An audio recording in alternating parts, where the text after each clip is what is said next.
2:55, and then we'll pick up, and we'll do PTR. Got about 1 minute left. Perfect. Glad people are sticking around. Again, if anybody wants to get up here and read, that would be great. All right, John, go ahead. Take it away, sir. Okay, so I like to, think about this as like a meditation. So, take the deepest breath of the day, hold it for 10 seconds. This is the 49th Tao. The master has no mind of her own. She works with the mind of the people. She is good to people who are good. She is also good to people who aren't good. This is true goodness. She trusts people who are trustworthy. She also trusts people who aren't trustworthy. This is true trust. The master's mind is like space. People don't understand her. They look to her and wait. She treats them like her own children.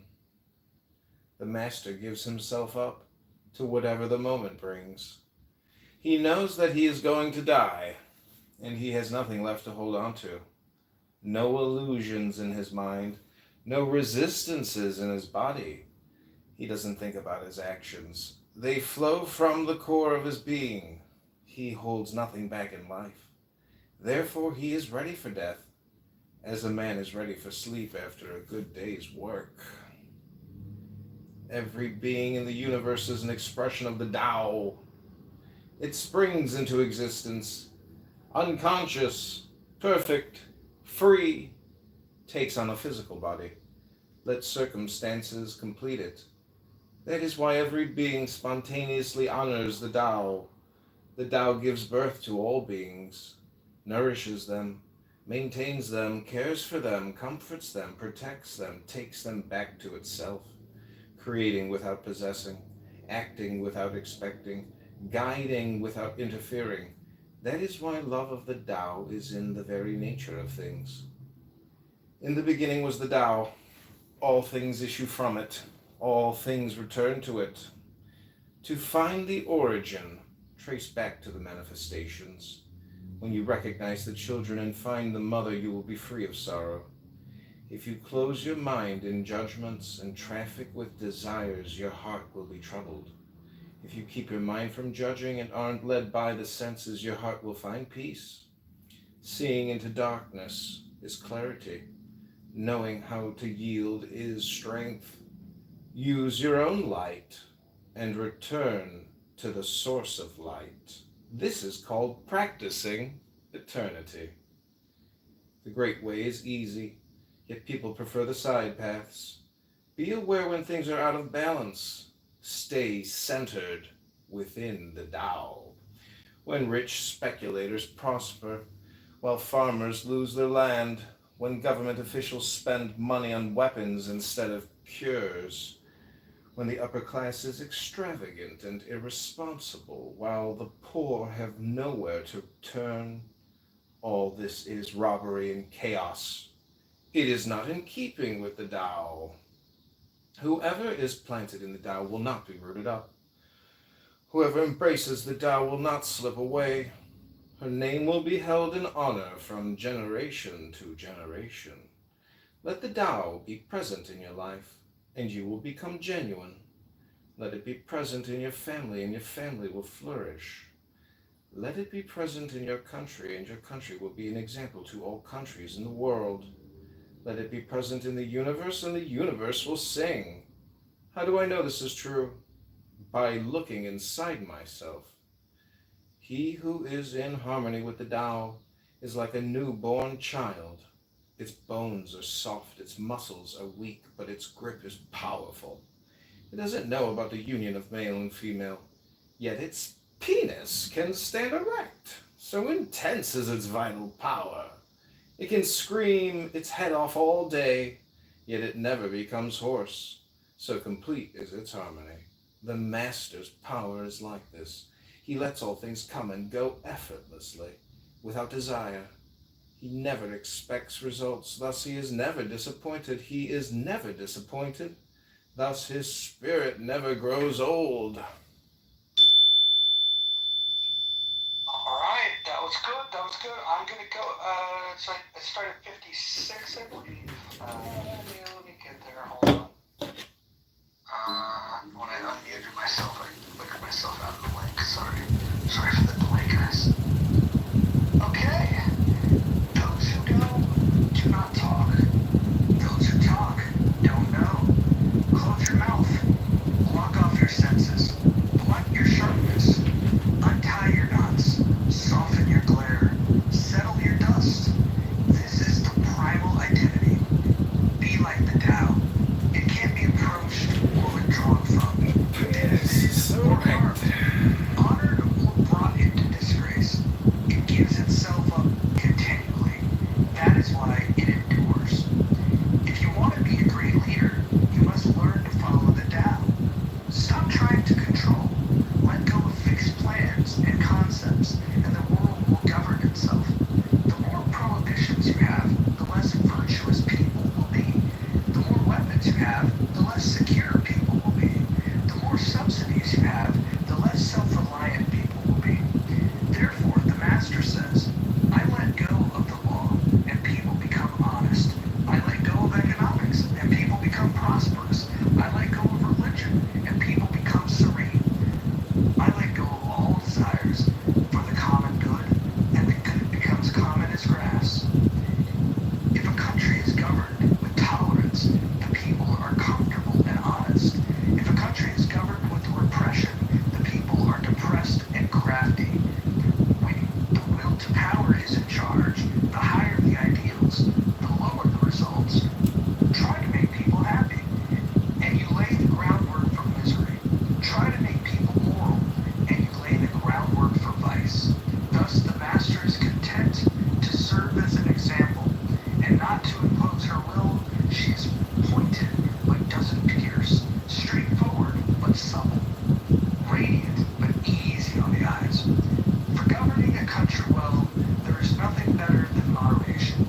The mark of a moderate man is the freedom from his own ideas, tolerant like the sky, all-pervading like the sunlight, firm like a mountain, supple like a tree in the wind. He has no destination in view and makes use of anything. Life happens to bring his way. Nothing is impossible for him because he has let it go. He can care for the people's welfare as a mother cares for a child. Governing a country, governing a large country is like frying a small fish. You spoil it with too much poking. Center your country in the Tao, and evil will have no power. Not that it isn't there, but you'll be able to step out of its way. Give evil nothing to oppose, and it will disappear by itself. I'll stop there, and we'll start 9 if you can start at 61. Okay, when a country obtains great power, it becomes like the sea. All streams run downward into it. The more powerful it grows, the greater the need for humility. Humility means trusting the Tao, thus never needing to be defensive. A great nation is like a great man. When he makes a mistake, he realizes it. Having realized it, he admits it. Having admitted it, he corrects it. He considers those who point out his flaws as the most benevolent teachers. He thinks of his enemy as the shadow that he himself casts. If a nation is centered in the Tao, if a nation is centered in the Tao, if it nourishes its own people, I gotta scroll down, and doesn't meddle in the affairs of others, it will be a light to all nations in the world. 62. The Tao is the center of the universe, the good man's treasure, the bad man's refuge. Honors can be bought with fine words, respect can be won with good deeds, but the Tao is beyond all value, and no one can achieve it. Thus, when a new leader is chosen, don't offer to help him with your wealth or your expertise. Offer instead to teach him about the Tao. Why did the ancient masters esteem the Tao? Because being one with the Tao, when you seek, you find, and when you make a mistake, you are forgiven. That is why everybody loves it. Act without doing, work without effort, think of the small as large and the few as many. Confront the difficult while it is still easy. Accomplish the great task by a series of small acts. The master never reaches for the great, thus she achieves greatness. When she runs into difficulty, she stops and gives herself to it. She doesn't cling to her own comfort. Thus problems are no Thus problems are no problem for her. 64. What is rooted is easy to nourish. What is recent is easy to correct. What is brittle is easy to break. What is small is easy to scatter. Prevent trouble before it arises. Put things in order before they exist. The giant pine tree grows from a tiny sprout. The journey of 1,000 miles starts from beneath your feet. Rushing into action, you fail. Trying to grasp things, you lose them. Forcing a projection, Forcing a project to completion, you ruin what was almost ripe. Therefore, the master takes action by letting things take their course. He remains as calm at the end as at the beginning. He has nothing, thus has nothing to lose. What he desires is non-desire. What he learns, what he learns is to unlearn. He simply reminds people of who they have always been. He cares about nothing but the Tao. Thus, he can care for all things. 65. The ancient masters didn't try to educate the people, but kindly taught them to not know. When they think that they know the answers, people are difficult to guide. When they know that they don't know, people can find their own way. If you want to learn how to govern, avoid being clever or rich. The simplest pattern is the clearest.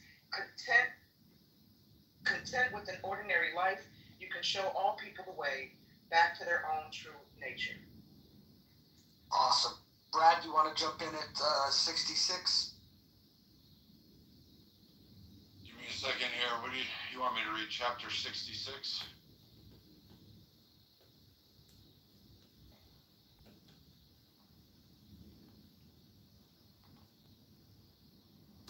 All right, here we go. Can you hear me? Yes, sir. All streams flow to the sea because it is lower than they are. Humility gives it power. If you want to govern people, you must place yourself below them. If you want to lead the people, you must learn how to follow them. The master is above the people, and no one feels oppressed. She goes ahead of the people, and no one feels manipulated. The whole world is grateful to her because she competes with no one. Because she competes with no one can compete with her. Did you need me to go on? Yes, please. If you could read to number 70, that would be great. Holy shit. All right. Wow. Some say that my teaching is nonsense. Others call it lofty but impractical. But to those who have looked inside themselves, this nonsense makes perfect sense. And to those who put it into practice, this loftiness has roots that go deep. I have just 3 things to teach: simplicity, patience, compassion. These 3 are your greatest treasures. Simple in actions and in thoughts. You return to the source of being, patient with both friends and enemies. You accord with the way things are, compassionate toward yourself. You reconcile all beings in the world. The best athlete wants his opponent to at his best. The best general enters the mind of his enemy. The best businessman serves the communal good. The best leader follows the will of the people. All of them embody the virtue of non-competition. Not that they don't love to compete, but they do it in the spirit of play. In this, they are like children, and in harmony with the Tao. Okay. The generals have a saying: rather than make the first move, it is better to wait and see. Rather than advance an inch, it is better to retreat a yard. This is called going forward without advancing, pushing back without using weapons. There is no greater misfortune than understanding your enemy. Underestimating your enemy means thinking that he is evil. Thus, you destroy your 3 treasures and become an enemy yourself. When 2 great forces oppose each other, the victory will go to the one that knows how to yield.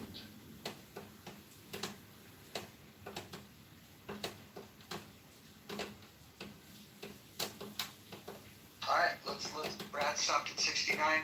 Hakeem, you want to start I with thought you 70? said to stop at 70. Did you need me to go on? Yeah, you went through 69, did you not? Yeah, I did 69. You stopped at 70. Okay, that's fine. Hakeem, go ahead and give us the next 5.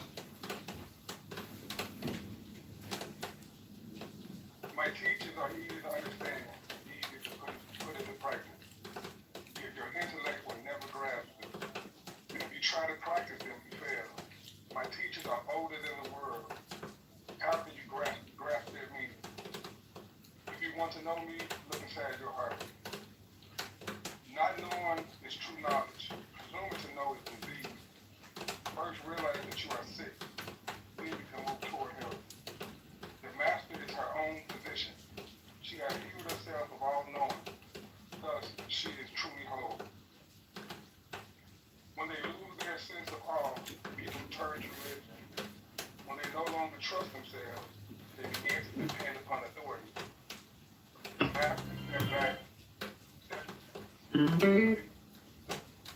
If the people want you without what happened.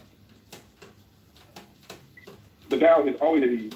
It overcomes without competing, answers without speaking a word, arrives without being summoned, accomplishes without a plan. It never covers the whole universe, and though its meshes are wide, it doesn't let a thing slip through. If you realize that all things change, there's nothing you would try to hold on to. If you aren't afraid of dying, there's nothing you can't achieve. Trying to control the future is like trying to take the master carpenter's place. When you handle the master carpenter's tools, chances are that you'll cut yourself. All right, very cool. Angel, can you pick up where he left off? 75, right? Correct. Yeah, and why don't we do this, because we've got a few people on. Just read 3, then we'll go to B Master. Just read 3 of them, and then we'll go to B Master. Just 3, okay. Okay, gotcha. When taxes are too high, people go hungry. When the government is too instructive, people lose their spirit. Act for the people's benefit. Trust them. Leave them alone. Men are born soft and supple. Dead, they are stiff and hard. Plants are born tender and plain. Dead, they are brittle and dry. Thus, whoever is stiff and inflexible is a disciple of death. Whoever is soft and yielding is a disciple of life. The hard and stiff will be broken. The soft and supple will prevail. As it acts in the world, the Tao is like bending of a bow. As it acts in the world, the Tao is like the bending of a bow. The top is bent downward, the bottom is bent up. It adjusts excess and deficiency so that there is perfect balance. It takes from what is too much and gives to what isn't enough. Those who try to control, who use force to protect their power, go against the direction of the Tao. They take from those who don't have enough and give to those who have far too much. The master can keep giving because there is no end to her wealth. She acts without expectation, succeeds without taking credit, and doesn't think that she is better than anyone else. Am I stopping there? Yeah, that's good. Is that 3? Yeah. Okay. B Master, you want to pick that up? B Master, you with us? Sure. Perfect. Give us 3. Okay. Hold on, I had to close it out. I gotta go back to it. Okay. To unmute myself. Nothing in the world. Nothing in the world is as soft and yielding as water. Yet, for dissolving the hard and inflexible, nothing can surpass it. The soft overcomes the hard. The gentle overcomes the rigid. Everyone knows this is true, but few can put it into practice. Therefore, the master remains serene in the midst of sorrow.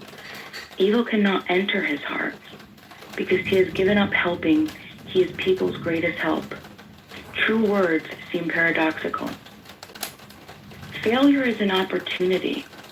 If you blame someone else, there is no end to the blame. Therefore, the master fulfills her own obligations and corrects her own mistakes. She does what she needs to do and demands nothing of others. If a country is governed wisely, its inhabitants will be content. Bullshit, I'm just kidding. They enjoy the labor of their hands and don't waste time inventing labor-saving machines. Ooh. Since they dearly love their homes, they aren't interested in travel. Ah. There may be a few wagons and boats, but these don't go anywhere. There may be an arsenal of weapons, but nobody ever uses them. People enjoy their food, take pleasure in being with their families, spend weekends working in their gardens, delight in the doings of the neighborhood. And even though the next country is so close that people can hear its roosters crowing and its dogs barking, they are content to die of old age without ever having gone to see it.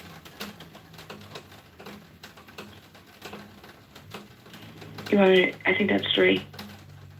Be what number? 81. Okay.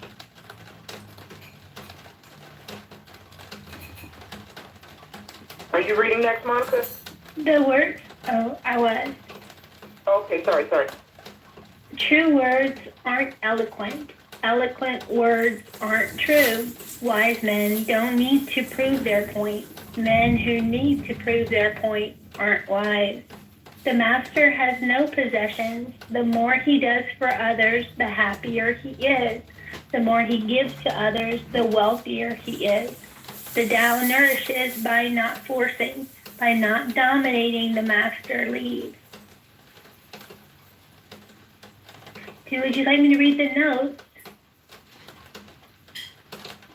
Sure. Okay, well, that's a lot of notes. I can do chapter 1. I don't think you have to read the notes. Okay. Just go to the next That's it? chapter. Yeah. No, We're reading 3 each. that's it. And now it's on the chapters now. Sorry. Yeah. Yeah, we're through those verses. So why don't we just take this opportunity? We got about 9 minutes before the next room starts, and let's just talk about what we read. I think the Tao would be an anarchist, reparationist, Yes! and I also think, and I also feel like it was written for today. Like it don't seem like it was written For a while ago. I agree with that sentiment. Yeah, I agree with that sentiment.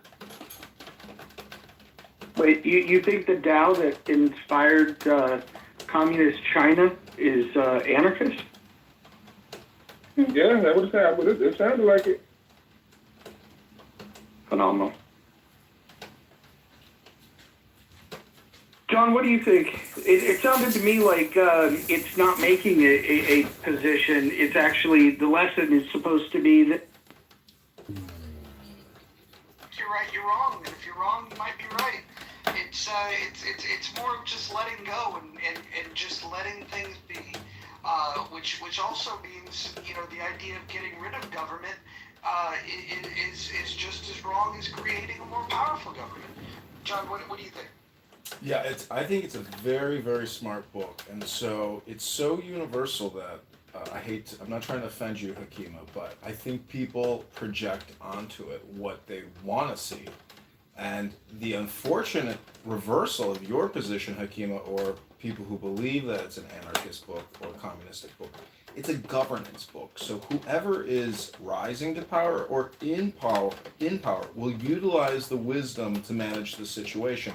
But some people will just come on social audio, complain about it, but they read it. So it's a very smart book. I would encourage you to read it a couple times and try to really ingest it, because what it does is it creates a large language model, and it's a lot of, positions and words. It's what they call a book. But again, it's a very smart book. And one of the reasons why it's so smart is because so many people have read it.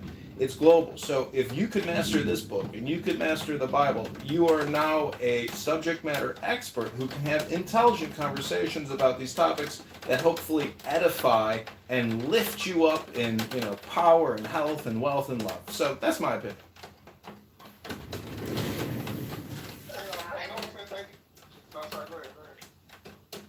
No, I was just gonna, I was just gonna say, I'm like in the middle of like my work day, so I'm like trying to rush through, what you guys are reading. I'm looking, I'm listening, and I'm like, oh, maybe I might want to read this one. No, I don't think no offense taken though, but I think most people gonna flag things personal. But you're right, that book needs to be read a couple times to year because the book is saying a lot. It's not just saying I'm anarchist. It's saying way more than that.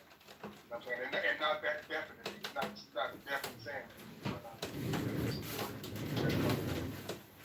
Well, I think it forces you to look in. Hold on, Angel, I'll say this really quick. It definitely forces you to look in and reflect. That's it. That's all I want to say. It's very reflective read. I love that the part that Zima wrote was exactly what her life looks like. Right? I thought that was so cool. I missed the part about a bag of dicks. Oh, I don't understand what. It was a pot shot for me. It's okay. Yeah. Anything else, Monica? I'm sorry, I don't want to cut you off. No, like it was delightful to hear your excitement when it talked about roosters and you have a farm kind of like situation. wait, I think Angel wanted to speak too. Angel, go ahead, Angel. Because I had cut you off. I'm sorry if you're there. I was gonna say that I would like to do a combination of this book and the 48 Laws of Power. Kind of read them simultaneously. If I could run through maybe a chapter each, I'd like to see how that goes. Oh, sorry. Just a comment on how short the book was. Go ahead, Bima. No, I just wanted to say I'm trying to remember. I saw this thing where if you want to remember something, you make like little games to remember it, and I don't remember where. But the things that I took from it, I remember. I said to myself, remember this spicy, and it was SPC, and it's simplicity, patience, and compassion. Right, to remember those things. I thought, oh yeah, I really like that. Simplicity, I think it was simplicity, but it's S. Simplicity, patience, and then compassion. And then I loved the part that I started on because people always tell me this, well, specifically my love, every time I get upset and I say like, look, this is all effed, this is messed up, and he'll ask me in the moment of like despair and frustration, he says, what's the opportunity? And I love that it like started. It's just like failure's an opportunity. Like look for the opportunity. Because as soon as you're starting to blame somebody, then it's just going to be an endless blaming thing. And then the fact that you could be just so content in what you have, and everybody just enjoys everything to like all of this. It's so beautiful. It felt like I felt that peace. And I just thought that was so cool. The other thing was the spicy that I want to remember, and then there was something like the compassion, something in humility. I thought they were such great. Oh, the rigidness. To remember not to be rigid, because rigid is you're just gonna break, right? But if you can be flexible and adaptable, that's what's like life-giving, and it speaks life, and that was inspiring for me. I'm just like, yeah, you know what? That's a great. Instead of being frustrated and like, okay, no, I didn't get my way, But then it's like, wait a second, if you flow, and you could just like have this flow with. I just thought that was so cool. So it was like this softness, so being gentle and pliable, and being able to just flow. I'm trying to think of other things I'm looking, but yeah. So great. I see. Did somebody want to post the link above for the discussion group, the rational discussion group? We cannot. We're not mods. Oh, I can change that, darling. I was gonna say. Please, you took the words right out of my mouth. There you are. Okay, I'll be back. This is the first time that I've ever come into the space and you're reading guys are reading? We started it yesterday. It's a 2-day tradition. I'm glad I'm not.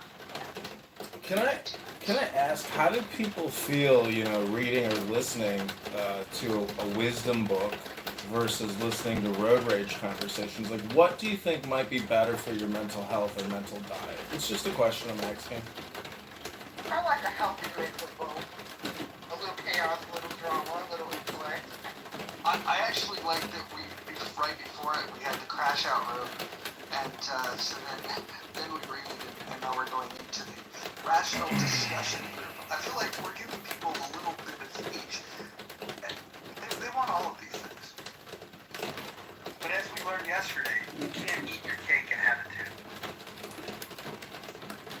Well, one of the things that I've kind of taken an observation of this application is that people do have some valid grievance, right? And I think, unfortunately, there has yet to be a space that has been created that kind of gives way to solution-based opportunity. I just think that it's, and I loved whoever mentioned it earlier, like, most of the things that we're hearing about that are, problematic, chaotic, and the drama and whatever have you is stuff that is outdated. It's old stuff that people have somehow found a space within themselves to harbor, these feelings, these emotions, these whatevers, and that's why, before I was like, I wish that, hurt people would heal. And I think that there would be an opportunity for, thank you very kindly. I think that there would be an opportunity. All right, well, link is in the Jumbotron. We're transitioning over to the rational discourse room. We'll have the conversation. We've got until 2 p.m. Pacific time to start the chat. We just like to start this a little early because it gives people a head start. So people that might have been thinking about going into the room and doesn't have a chat, we can just ready to come to the power. So let's put people up.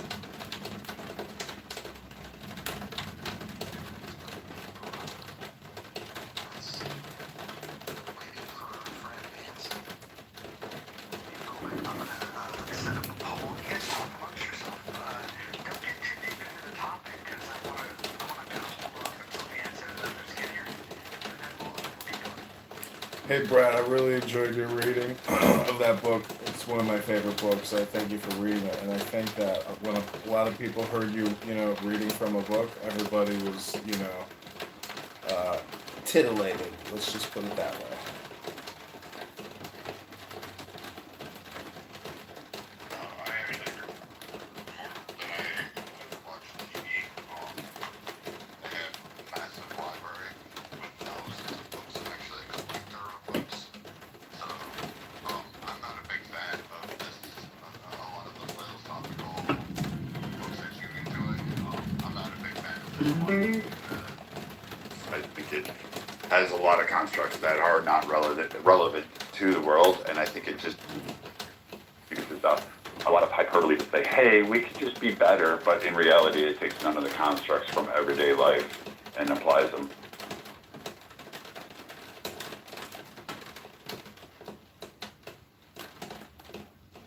Friend in the group.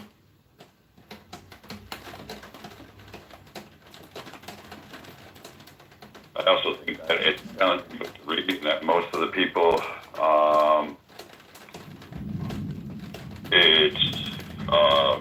most of the people don't understand the interpretation. It's been revised in multiple languages, and just like the Bible, it has phrases and translations that are taken out of context or what others have applied, even in the book you have. I think Lewis highlights this most of the definition. I might have the book title wrong, but I think it's the Green Book. In his review of this, he highlights some of those more prominent narratives. John, so I mean, it is what it is. But I've never been a big philosopher fan, because usually those are people that are writing about a moral high ground, usually from a place of comfort, and usually from a life that is provided for them, and they don't really truly go out and experience the world. Similar to Marx, he was always cared for by somebody else. He lived off of a rich friend, and I don't take a lot of what they say seriously. I just want to welcome people. We do have about 6 minutes before we officially kick this stuff off, but we got an interesting topic. We got a poll up top if people want to respond to it. Topic of the room: should Ukraine give up land to Russia? The choices are not one single inch, if it saves lives, sure, or it belongs to Russia. If you've got other thoughts on that, you could put those in the chat. If you want to talk about this topic, go ahead and raise your hand. We're gonna just kind of keep some small talk going until it's time to get going. Once we hit 2:00, I'll let my friend Anson here just kind of get us started with his initial thoughts on what he thinks about the topic. But let's just have a little bit of small talk, and I'll let you guys know at 2:00, and Anson will get us kicked off. Just to clarify for me, Roger, that tax thing is off the table for today, or did I get the date wrong?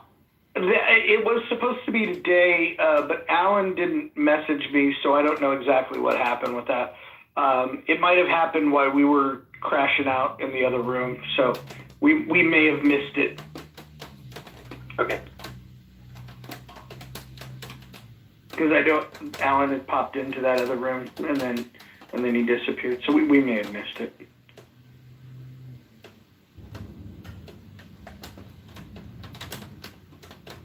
Oh, we got Abby here. Hopefully she comes up. That would be great. I'd like to give a little bit of a reminder for hydration. Drink your water. Or Diet Coke. Whatever liquid makes you happy. Abby, you missed some fun rooms earlier. We had a good mix of crashing out and reconciliation. I think some progress was made in that other room. I don't know if you guys agree. Who were the actors? Brad was probably the star of the show today. I would have to say, Brad, were you the star of the show today? I suppose. Yeah, Brad was in Brad form. Let's just put it that way. He was Brading out. I'm saluting you, Brad, from here. Okay, we got a few minutes. We're going to let some people pile in. I'm going to send out some invites so we can get the room populated. Abby, you've been missing our reading rooms. We've been reading out loud to each other, and we got through a book over the last couple days. We're going to start doing this every single day, but I think you would be a welcome addition there. Be nice. Are you reading like Lady Chatterley's Lover, or like what are we reading? John, would you like to share?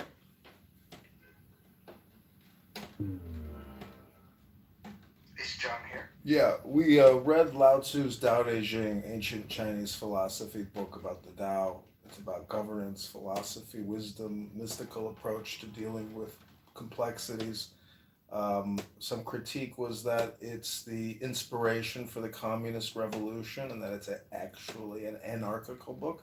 But I do think in Saul Dialinsky's book, he also references it in Rules for Radicals. So I think it's an important, document to study because it's useful in terms of either knowing the enemy or knowing yourself. So that's the book we completed today. It took us 2 days to read it. That sounds fantastic. I mean, it sounds like it's knowing your enemy, the art of war. That'll be our next book, by the way, Abby. Yeah, the Rules for Radical, that's an excellent choice. No, the next book's going to be The Art of War. I add a book to the possible. Since there's so many people, like we used to have, I don't know if they exist on here, but there's so many people that espouse these grand ideas about anarchy, Socialism.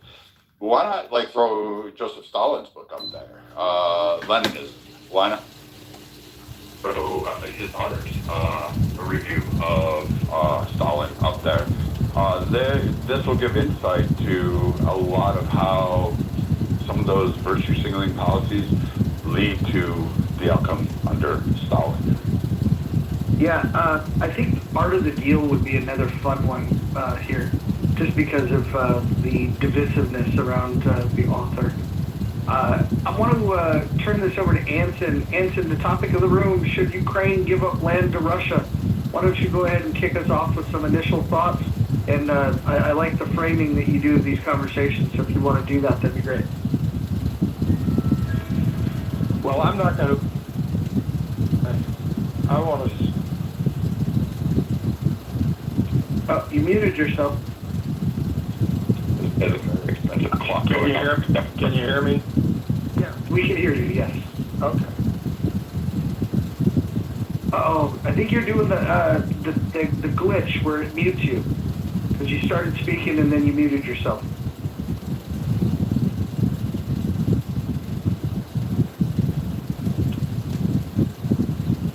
All right, we'll okay, are you back? You may have to leave and come back, Anson. You may have to leave and come back to correct that. There we go.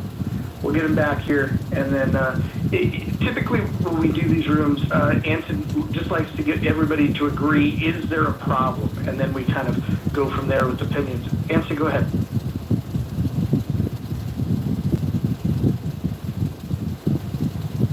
You're still muted, buddy.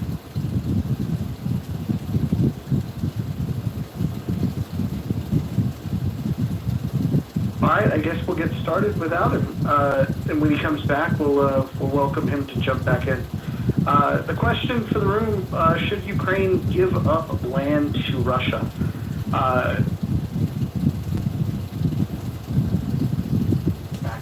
Can you unmute yourself and try to talk? Yeah. There you go. I think you're back. Or maybe not.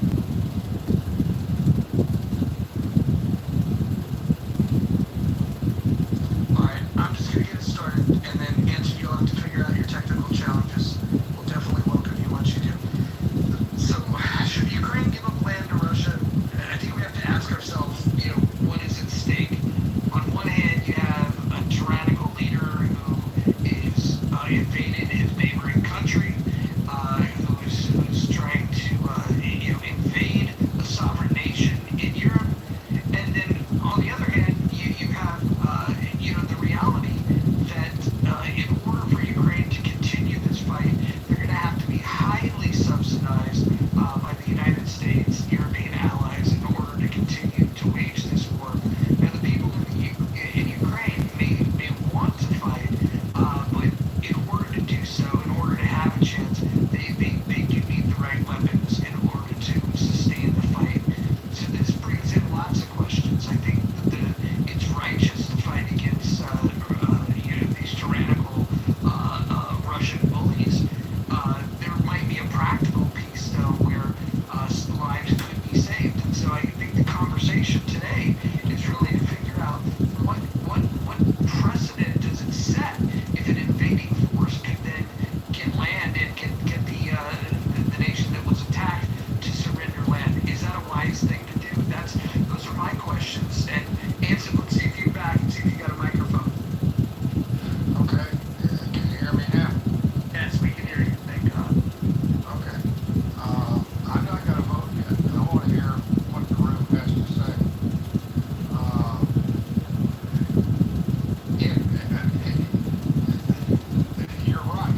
see any conceivable way, other than the collapse of Russia, that we strangled for so long with sanctions and all the other things.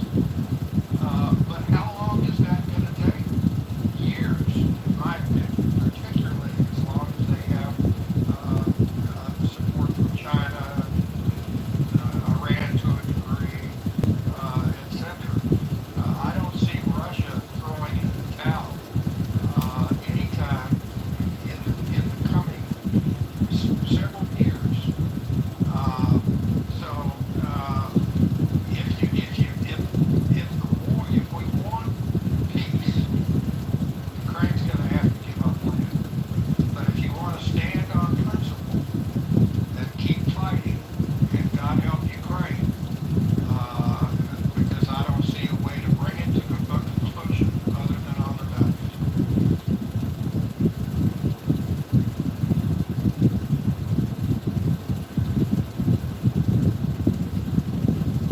Did everybody hear what I said?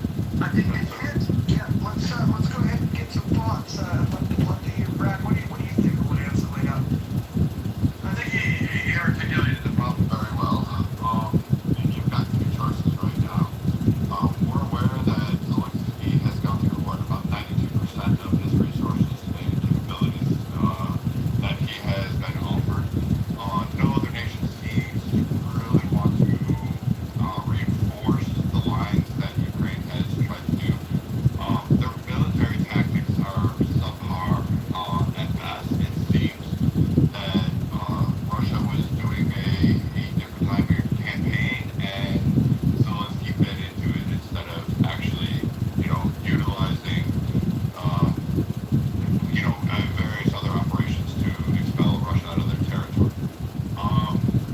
They've also faced some constraints from European nations as well as the U.S., particularly under Biden, about some of the tactics they wanted to take. And despite some of the tactics that they did take, it still has not relented with Russia. Zelensky now is in forced conscript. He's waived a lot of, quote, Ukraine constitutional, end quote, powers. He's removed those from the country at large. You have ongoing protests, which the citizenry does not seem to be happy with a lot of his decisions. We have questions about where the aid is going. Right now, I would, due to the Ukraine's ability, you've lost.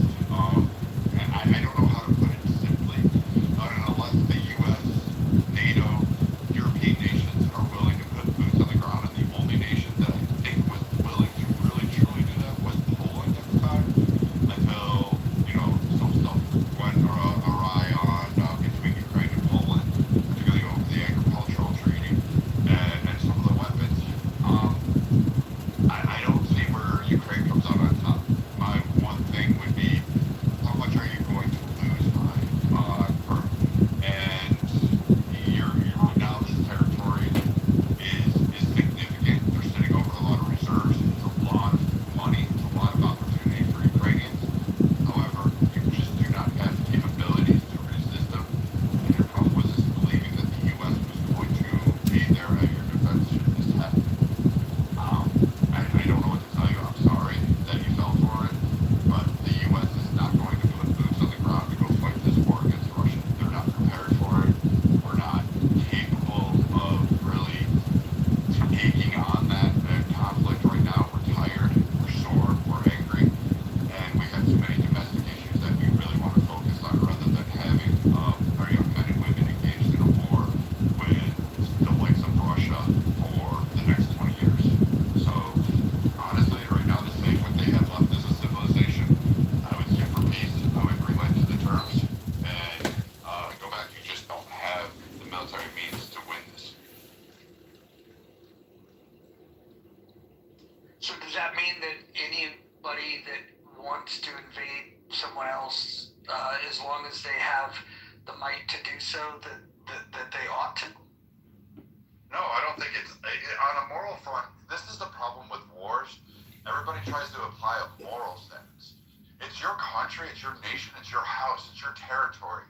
If you can hold it, if you can maintain it, it's your house as long as you can pay the mortgage and the taxes. The minute takes it from you. So this is the way the world has always been. And the realistic point is, unfortunately for Ukraine, they are caught in a very bad spot. And I don't think it's right of Russia, but at the onset, the U.S. shouldn't have held up weapon systems if they were so worried about it for 6 months. That occurred under Biden's administration. He held back weapons. He held back supplies. He held back things.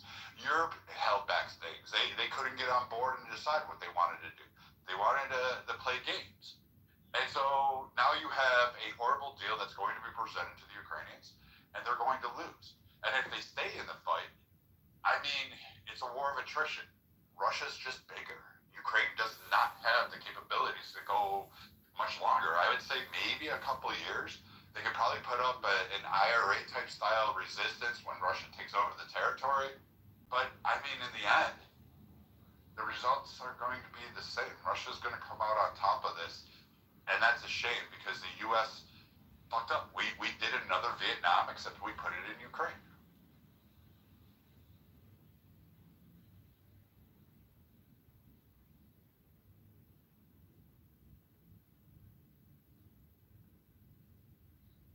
Hey, moderators, this is John. I'm ready to go if you can put me in the queue. Yeah, please do. Jump in. So I use X. My account is in my profile. It's John Kitover, IL for Illinois. These are the queries I asked Grok on X Spaces. Hey, Grok, tell me the Ukrainian and Russian war casualties with top 10 incidents or battles. Should Ukraine give Russia land for a lasting peace deal? Is Zelensky or Putin an honest, good faith actor? The latest estimates, June of 2025, Russia had 250,000 killed, 950,000 total casualties. Ukraine military had 100,000 killed, 400,000 total in the war so far. Civilians, 13,000 killed and 33,000 injured. The top battles are Bakhmut, Mariupol, Sverdlovsk, Lysychansk, Avdiivka, Soledar, Kyiv, Kharkiv, Volodar, Kharkiv Yar. Ukraine shouldn't concede territory. It rewards aggression, and Putin won't honor deals. Putin acts in bad faith historically. Zelensky is more transparent but pragmatic. Then I asked, hey Grok, tell me the contrarian position of why Zelensky should step down as president and give up land to Ukraine for a lasting peace. This is what Grok says. This is the contrarian view. Zelensky prolongs war by rejecting realpolitik. Russia won't retreat. So conceding occupied Donbass, Crimea, ethnically Russian per polls, saves lives and the economy. His expired term erodes legitimacy. Resignation enables pragmatic successor for honored peace deal, backed by Rubio, Sachs analysis. So that's what AI says. Here's the best outcome that could happen. We know Putin's not long-lived, John. My best guess is, and I don't know who's going to win in the wings under Putin. It could be I can't say his name, but it could be the fanatical guy that's even worse than Putin. Or it could be an overwhelming sense of the Russian people say, hey, no, this is not going to happen. Or maybe there's some shift. But in reality, accept the terms now and then wait till Putin's dead and then seek pressure to basically get those territories back under Ukraine. That's the best avenue that I see for Ukraine currently. And I don't know if Captain agrees with that.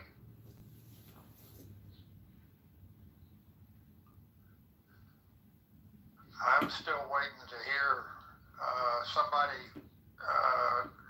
to suggest that the moral route is the only route possible, and therefore the war must continue, but with more money, more weapons, more whatever other than boots on the ground from NATO, which would include the United States.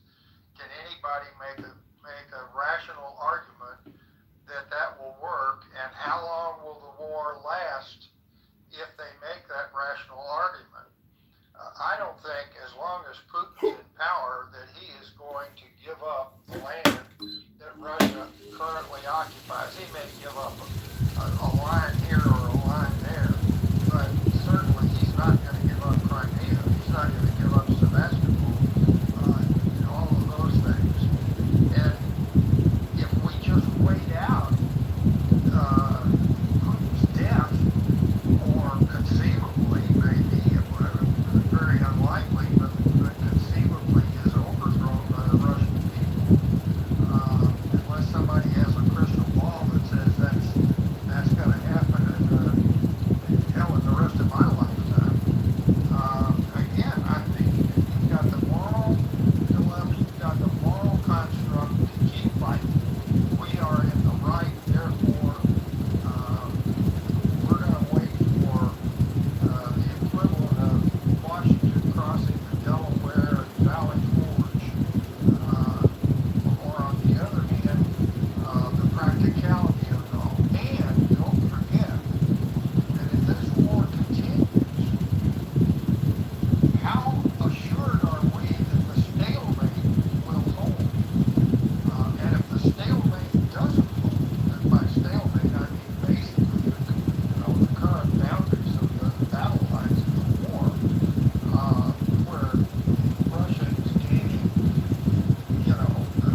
Russia specifically, their military might, this is the cheapest that we'll ever be able to do it.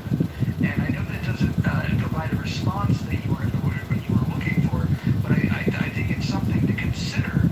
Is that if we might be looking at this as a gift, and the longer it goes on, sure, it's expensive, but it's less expensive than any direct conflict with them. And Russia will never be the same after this conflict. I mean, make no mistake, between their birth rate and their immigration policies, they didn't have the luxury to lose soldiers. They are in trouble. They have a demographic problem, and this only makes their demographic problem worse. And so, again, depending on what our goal is, we might be achieving it. I agree. You said, Roger, like I wrote the basically what plan, but I don't fully don't know them because I don't think Trump will give them the support that what they deserve. I feel like the U.S. basically made them in this situation. Not as a Trump, but the U.S. in general. So I think the U.S. should have given them what they need to finish out. And people say like Ukraine is small and things like that, but Russia is not. This is no big thing for Russia. They're shit tons, so their economy is not doing great. So like, they not in no great position that they're themselves. So, but I don't think Trump. One of the reasons that they're not great. That's why Trump is not going to help Ukraine because he supports Russia. Wait, can I just hear you say give them what they want?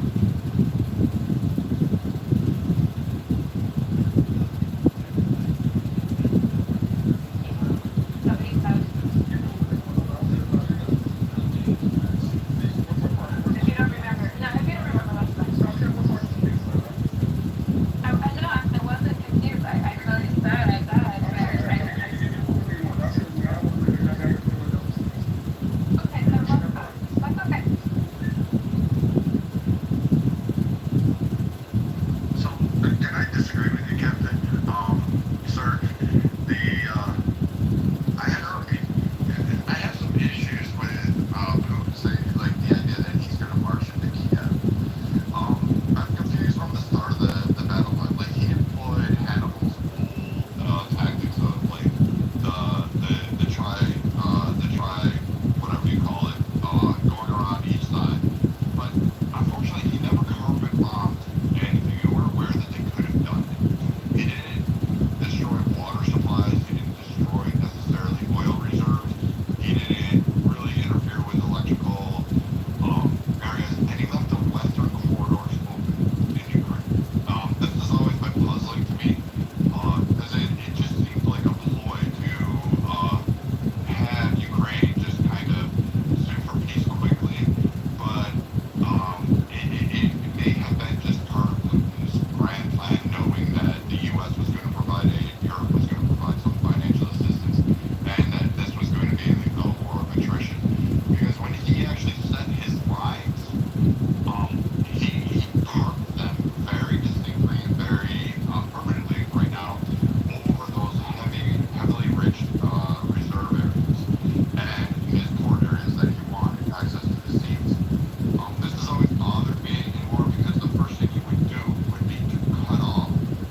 agree that Putin wouldn't take it, but then we're forgetting about one big thing with the Russian people because they're not immune to this, would be the optic war.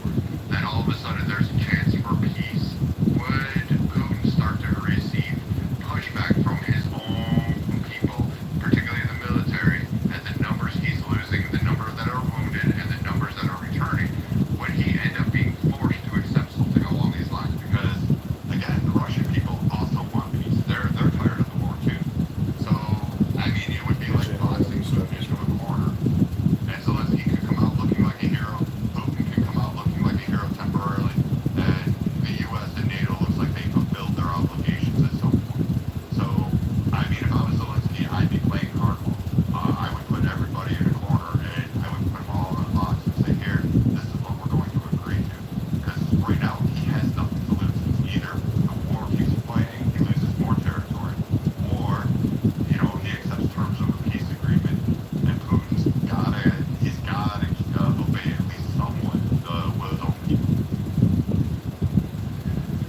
Well, this has evolved into Anson and Brad, two military guys' discussion back and forth. Let's throw one more in there, then. How you guys doing? Ironically, Anson, I have a personal question. You wouldn't happen to be a descendant of Anson Burlingame, the minister to China, like it, would you?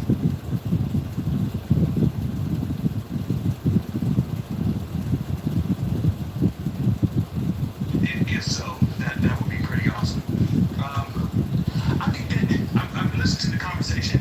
I have a picture that was taken last fall at Town Hall in Boston, and it shows a big picture of that Anson Burlingame that was during the Lincoln administration of the Civil War, and he at age 82 in front of that picture. I might have missed it. So are you a descendant of his? Yes, I am. Not a friend. He branched off, so he and I were great cousins or something like that. Oh, well, that's pretty interesting. To this point, the conversation, I think that a lot of people forget something, right? And that's that Putin is an old KGB guy, right? And he mainly controls government and all kinds of other levers in the country of Russia. And what I mean by that is that it is an optical war for him. If he could come out of this looking like or phrasing the argument in front of his people that, hey, I won or I got something or I bested them, I think he's willing to do whatever. I think both men, Putin and Zelensky, they are leaders, right? They're willing to lose people. They're willing to send men to die. And they will sleep like babies about it. I think that who has the capacity to withstand longer is a good question. Ukraine has obviously got some backers, right? It's almost a proxy war with us and things like that. But Ukraine should hold out as long as they possibly can. Any nation should. But there's a precedent for this, right? Crimea. They held out for as long as they could, and they still were annexed by Russia. And so maybe it might be time to cut a deal, right? So Putin's not. I still believe he still plays 3D, 4D level chess. He always has, and I think he always will. But sometimes even when the facts are not on his side, if he could turn the optics on his side, I think he'd be willing to cut a deal to get him up out of there. But we'll see. So I changed my vote, right? Initially, so the question is, should Ukraine give up land to Russia? Initially, I said if it saves lives, sure.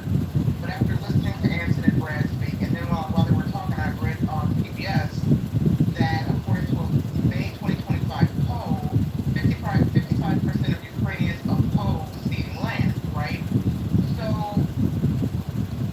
I'm wondering what role does public sentiment kind of play, or should public sentiment play in Zelensky's decisions regarding this? Because considering how many lives have been lost,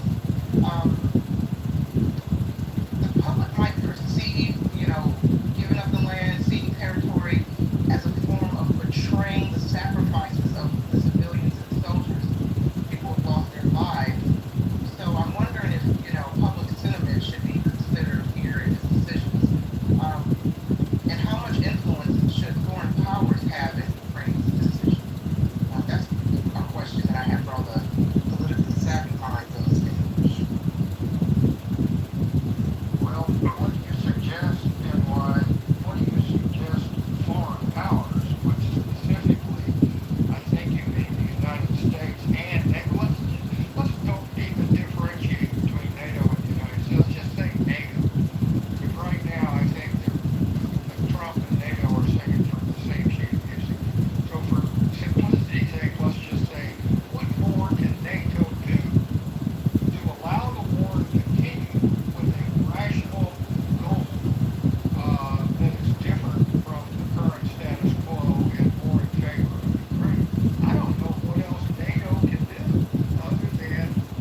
social media rooms, but people don't. It's not as important to the American people because because it doesn't affect us. It's not as important to us as it is to them.